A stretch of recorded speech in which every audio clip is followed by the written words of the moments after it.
భవిష్యత్తులో వచ్చే సవాళ్ళను కూడా ఊహించుకొని రాజ్యాంగంలో సొల్యూషన్స్ ఇచ్చాడు. ఒక రోజు 2 రోజులు కాదు. ఇంత మునిపే మన మిత్రులు మాట్లాడినప్పుడు చాలా పెద్ద ఎత్తున ఎక్సర్సైజ్ చేయడం, దీనికి మీరు చూస్తే 299 మంది విశిష్ట వ్యక్తులు కలిసి సభగా ఏర్పడి ఒక్కటిగా రాసినటువంటి మహోన్నత గ్రంథం మన భారత రాజ్యాంగం. వివిధ ప్రాంతాల నుంచి ఉన్నారు, వివిధ కులాల నుంచి, వివిధ రంగాల నుంచి అందరూ కూడా ఆ రోజు ఒకటిగా చేరి ఇది రాశారు. మన రాష్ట్రానికి వస్తే మనం గర్వించదగ్గ విషయాలు, జాతీయ జెండా రూపొందించిన తెలుగువారంతా గర్వించేలా వెంగళ వెంకయ్య గారు దానికి రూపకల్పన చేశారు. అదే మరిగా చాలామంది ప్రధాన పాత్ర కూడా పోషించారు. టంగుటూరి ప్రకాశం, నీలం సంజీవరెడ్డి, పట్టాభి సీతారామయ్య, దుర్గాబాయి దేశ్ముఖ్, వెంకట్రావు, కల్లూరు సుబ్బారావు, మోటూరు సత్యనారాయణ, ఎన్జి రంగా, సికే కేశవరావు, ఎం తిరుమలరావు, బొబ్బిరి రాజా రామకృష్ణరంగారావు, ఈ విధంగా ఒక 11 మంది ఆంధ్రప్రదేశ్ నుంచి కూడా రాజ్యాంగ సభలో సభ్యులుగా ఉండడం, ఈ రాజ్యాంగాన్ని రాసేదానికి దోహదం చేసే పరిస్థితికి వచ్చారు.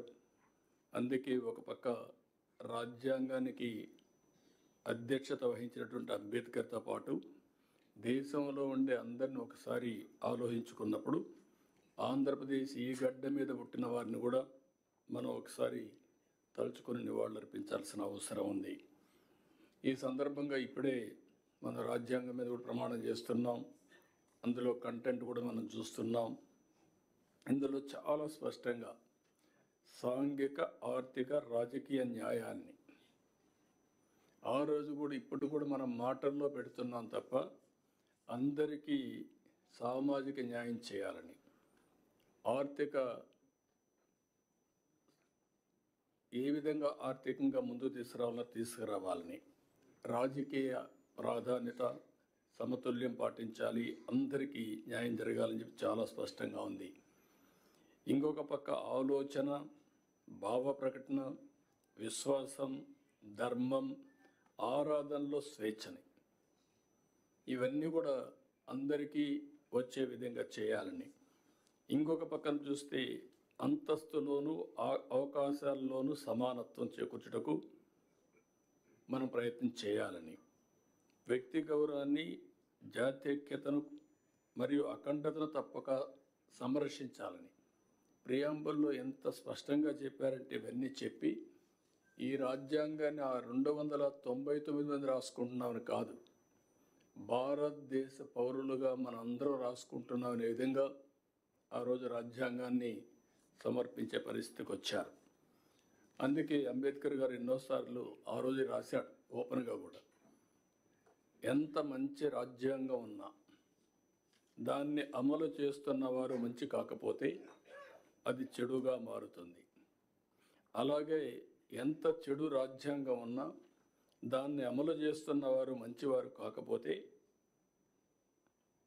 అది మంచివారైతే అది మంచిగా మారుతుంది అని అంబేద్కర్ ఆ రోజు చెప్పాడంటే వ్యక్తులను బట్టి రాజ్యాంగం. ఇప్పుడు మనం అందరం ఇక్కడ ఉన్నాం, ఆ రాజ్యాంగ ఫలితమే మనం ఇక్కడికి వచ్చాం. మీరు ఐఏఎస్ కావచ్చు, కొంతమంది రిజర్వేషన్లో కావచ్చు, మేము రాజ్యాంగంలో పొందుపరిచినటువంటి ఓటు హక్కు ద్వారా ఇక్కడికి వచ్చాం. వచ్చిన తర్వాత రాజ్యాంగాన్ని ఓసారి నెమరు వేసుకోవడం కూడా మర్చిపోతున్నాం. ఓసారి రాజ్యాంగాన్ని దుర్వినియోగం చేసే పరిస్థితి వస్తూ ఉంది. కానీ బ్యూటీ ఆఫ్ డెమోక్రసీ మనం ఒకసారి చూస్తే ఓట్ అనేది ఒక పవిత్రమైనటువంటి సైలెంట్ రెవల్యూషన్.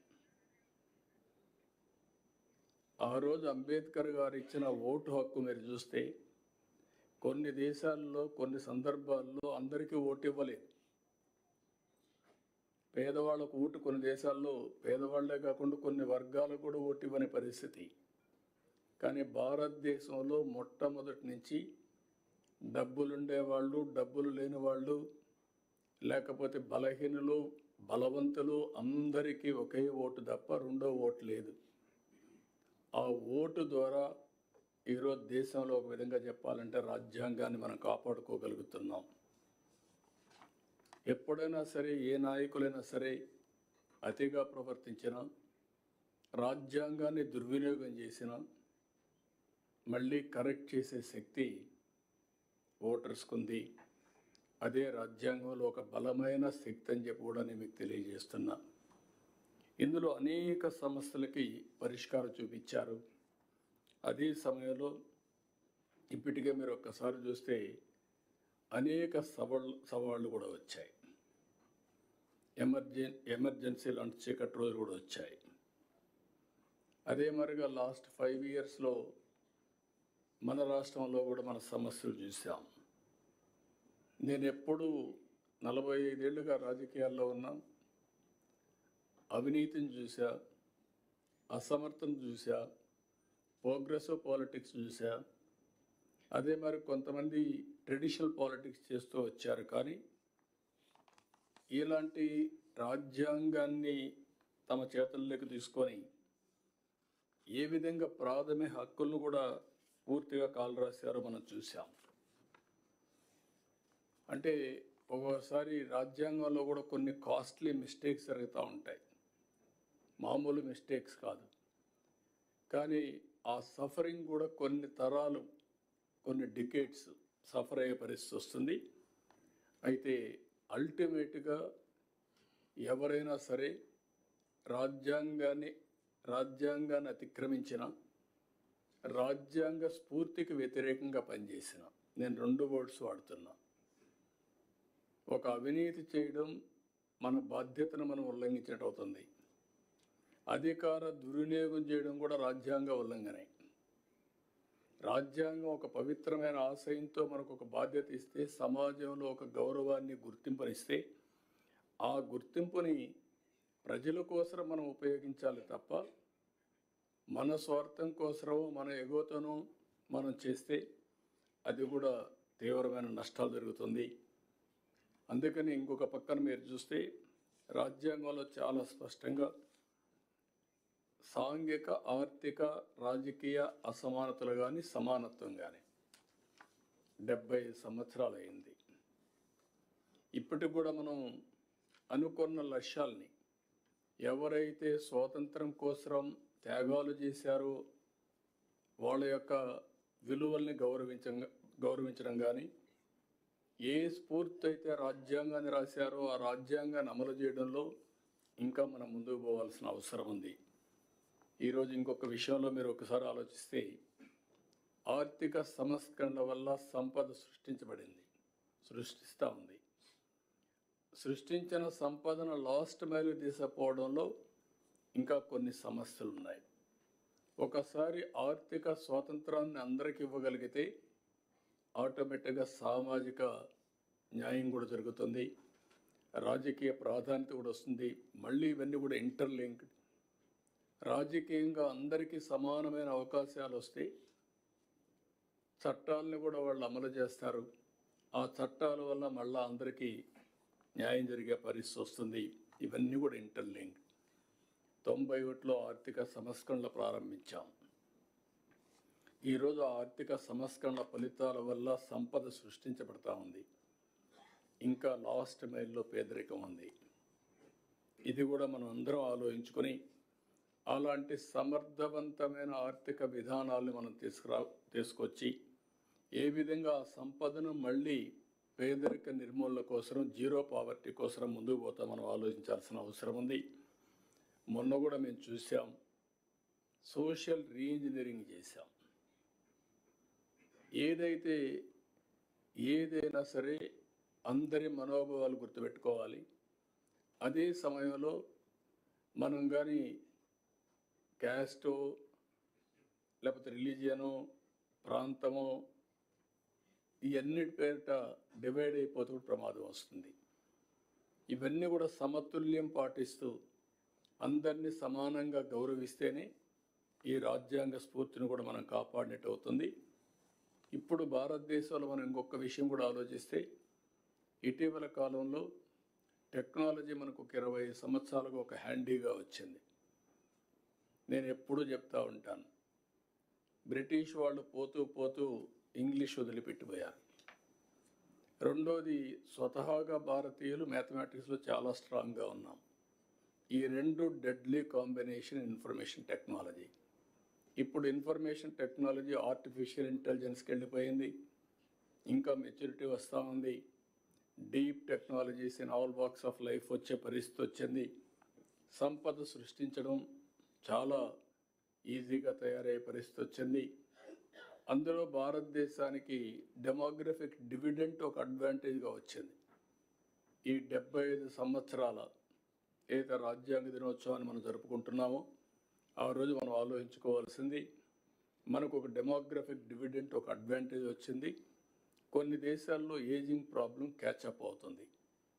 ఒక పక్కన ఆ దేశాలు ఏజ్తో సఫర్ అయినప్పుడు మన దేశానికి ఉండే అడ్వాంటేజ్ వల్ల ఈరోజు ప్రపంచానికే మనం సేవలు అందించే పరిస్థితికి వచ్చాం. ఈ విషయం కూడా గుర్తుపెట్టుకోవాల్సిన అవసరం ఉంది. ఆఫ్లైన్, ఆన్లైన్ ఇవన్నీ కూడా. అందుకని ఇలాంటి రాజ్యాంగ దినోత్సవాన్ని మనం జరుపుకుంటూ ఆ స్ఫూర్తిని ప్రజలకు నింపుతూ ఎప్పటికప్పుడు ఇవన్నీ గుర్తు చేసుకుంటూ నెమరు వేసుకుంటూ మన రాజ్యాంగం కోసం, స్వాతంత్రం కోసం పోరాడిన వ్యక్తులకి నివాళులర్పిస్తూ అదే సమయంలో మనం ఏ విధంగా చేయాలనో మనం ముందుకు పోవాల్సిన అవసరం ఉంది. పోయిన 5 సంవత్సరాలు కూడా ఎందుకు చెప్తున్నానంటే, నేను మర్చిపోదాం అనుకుంటున్నాను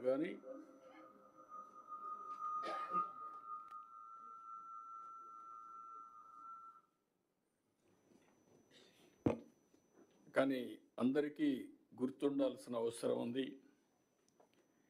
వ్యవస్థలన్నీ పూర్తి కూడా ఇప్పటికీ నేను 4వసారి ముఖ్యమంత్రి అయినా ఇప్పటికి కూడా నాకు ఇంకా పూర్తిగా విధ్వంసానికి గురైనటువంటి వ్యవస్థల్ని రివైవ్ చేయడం ఇంకా టైం తీసుకునే పరిస్థితి వస్తూ ఉంది. ఇంకొక పక్క ప్రజల హక్కుగా తెలుసుకునే ప్రభుత్వ నిర్ణయాలను కూడా రహస్యంగా దాచిపెట్టడం, జీవోలు ప్రజల కోసం ఆన్లైన్లో పెట్టే విధానానికి మంగళం పలకడం, అవన్నీ కూడా ఈరోజు మళ్ళీ ఆన్లైన్లో పెట్టే పరిస్థితికి వచ్చాం. ఇంకొక పక్కన 5 సంవత్సరాల జీవోలు కాకుండా ఇప్పుడు ఇచ్చే జీవోలన్నీ కూడా ఆన్లైన్లో పెట్టి ఒక పారదర్శకతకి పెద్దపీట వేసే విధంగా ముందుకు పోతున్నాం.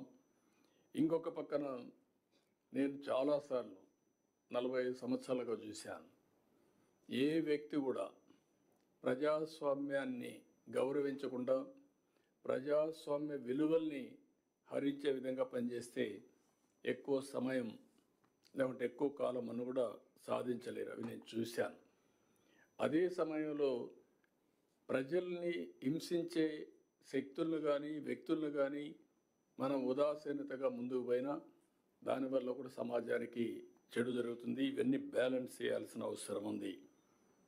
ఒకటే నేను మేమందరూ కూడా విజ్ఞప్తి చేస్తున్నా, ప్రజలందరికీ విజ్ఞప్తి చేస్తున్నా, ప్రజాస్వామ్యాన్ని విశ్వసిద్దాం, రాజ్యాంగాన్ని గౌరవిద్దాం, పూజిద్దాం.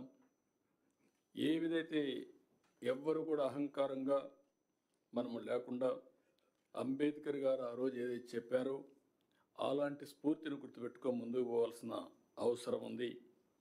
అదే సమయంలో ఈరోజు ఏదైతే రాజ్యాంగంలో మనకి ఇచ్చినటువంటి హక్కుల్ని ఎక్కడికక్కడ మరొక్కసారి ప్రతి ఒక్కరు కూడా నెమరు వేసుకోవడమే కాకుండా మీకు తెలిసినంత వరకు దీన్ని పాటిస్తూ 10 మందిని పాటించే విధంగా చైతన్యవంతులు చేయడం కూడా చాలా అవసరం.